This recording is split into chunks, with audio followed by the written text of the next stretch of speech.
The winning streak has begun. The Chargers are officially undefeated post-reset from Brandon Staley. Let's talk about this game, man. First of all, Justin Herbert proving all of the haters wrong with this game. He started off playing perfect in this one before throwing that first bad pass after like 15 straight completions for 143 yards and 2 touchdowns. And this offense scored more points than they have since week 1, where the offense was at full strength with Mike Williams and was dominating that Dolphins defense. They also had Corey Linsley. Let me just throw that out there. They were dominating the Dolphins on the ground and in the air. Part of the reason is because the protection was so much better. Only 2 QB hits in this game.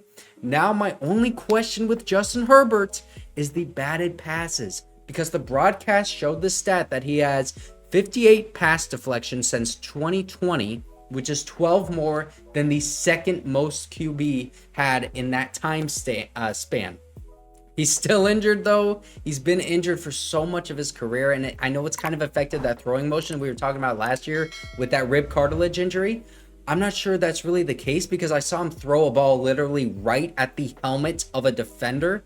So I don't know what it is, but in this game, no missed throws, no late reads. He did have one throw that should have been picked early in the second quarter. I'm just going to be honest with you. That was a bad throw. It was a bad read, but that was really his only bad read of the game, man. He was awesome tonight.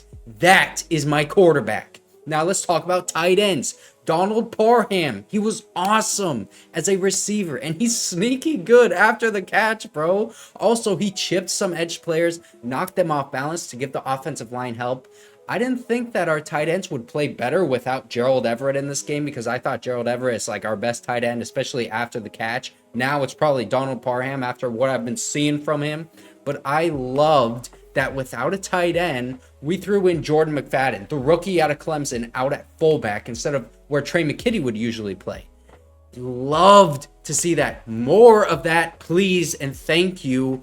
But hey, man, Donald Parham producing as a blocker and as a receiver in this one, and that is exactly what we need out of our tight ends. Produce not only as a receiver, but we need you in this running game to block for us.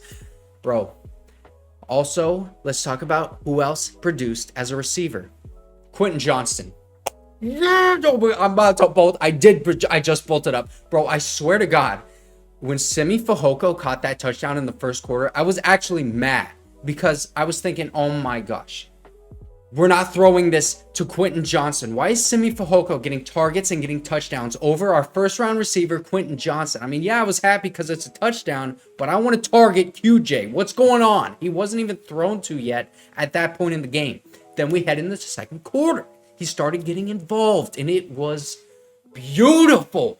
That is exactly what we've wanted to see, man. The routes he was running were nice. The playmaking ability after the catch was showcased tonight, and he was thrown to on the sideline and in the middle of the field on crossers. He had 6 targets, caught 5 for 50 in his first real action in the NFL, man. This is so good. Get him involved more. Why was he not involved in the offense more like this prior to this game? Pre-reset of Brandon Staley. Hey, this offense now post-reset, we're getting QJ involved. I love it. Thank you. Austin Ekeler, great game receiving from him. Getting back into a groove in open space, but still not really getting into those running lanes well on handoffs. Joshua Kelley has actually been the better running back in terms of handing the ball off to him and finding lanes recently, which is weird to say, because Austin Ekeler, that was like his best trait, is his vision. And he had some yak in this game too, man. He is so freaking good in open space with those screen passes and dump off routes. This offense really needs him to come back fully as both a runner and receiver, because we know that the loss of him and Corey Linsley really hurt this running game. But now Ekeler's back, and we got Will Clapp, who's actually playing pretty well, man. I'm going to go back and watch the film, but watching the game live, I thought Will Clapp played about as well as you could ask for. Really, nobody on this offensive line played poorly, because they all just did their job, man. That's the post-Brandon Staley reset Chargers offensive line. Get used to it. But also, the Bears pass rush, listen, they're known to be awful. So it was a good get-back game for this offensive line. But get used to it, because that's the post-Brandon Staley reset offensive line. Now on defense, Joey Bosa. Oh!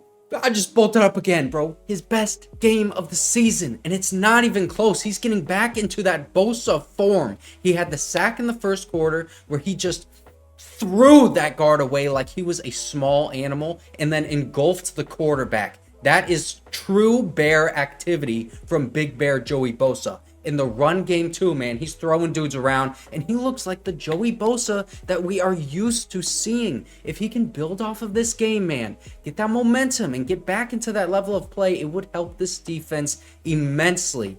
And also Khalil Mack, he played awesome in the run game as well, and that is what you want. Your two elite edge players to play like that. Everyone was talking up this Bears running game, thinking that they're just going to run all over these guys. But I was saying before the game, you guys remember, I was not worried because we got some dogs out there in run defense. Khalil Mack, Joey Bosa, Tuli Tuipulotu played well again, by the way. Shout out to him. But you know who else had a pretty great game in run defense that I've been campaigning for recently?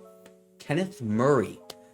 Dude, not only was he awesome and instinctive in the run game, but as a blitzer, he is consistently getting pressure on the quarterback. And I'm pretty sure that Jasir Taylor interception, that he was blitzing on that play and forced the bad throw.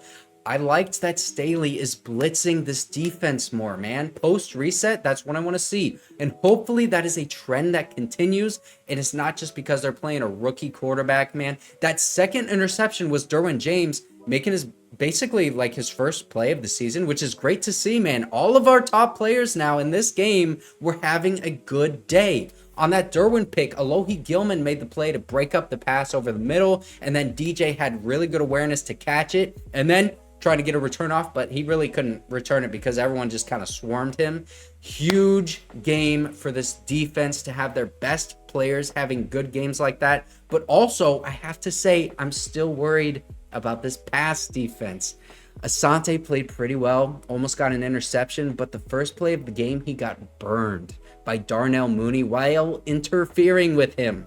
And also, the Bears had 232 yards passing with this rookie quarterback who was just coming out of D2. Cole Kmet had 79 yards. DJ Moore having 55 yards with a couple of nice catches and run after the catch. My main concerns for this defense, honestly, the middle of the field with our linebackers in coverage, specifically Kenneth Murray, and also playing too far off sometimes and allowing catches in front of you so that you can come up and make the tackle. When our tackling is not that good, man, we cannot rely on making tackles to stop offenses when that is one of our worst traits as a team.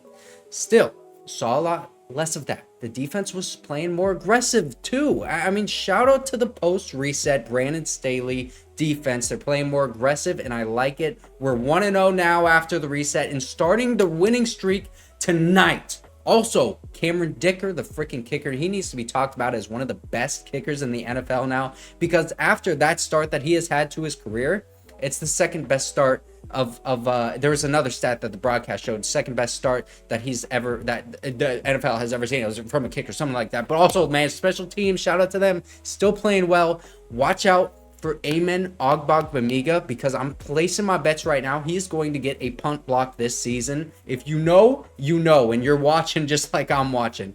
Also, hop on board for the freaking winning streak, because we're all about to get on this train and we're going to get our season rolling now. I'm telling you, this team is good enough to make a run, and we're starting it tonight.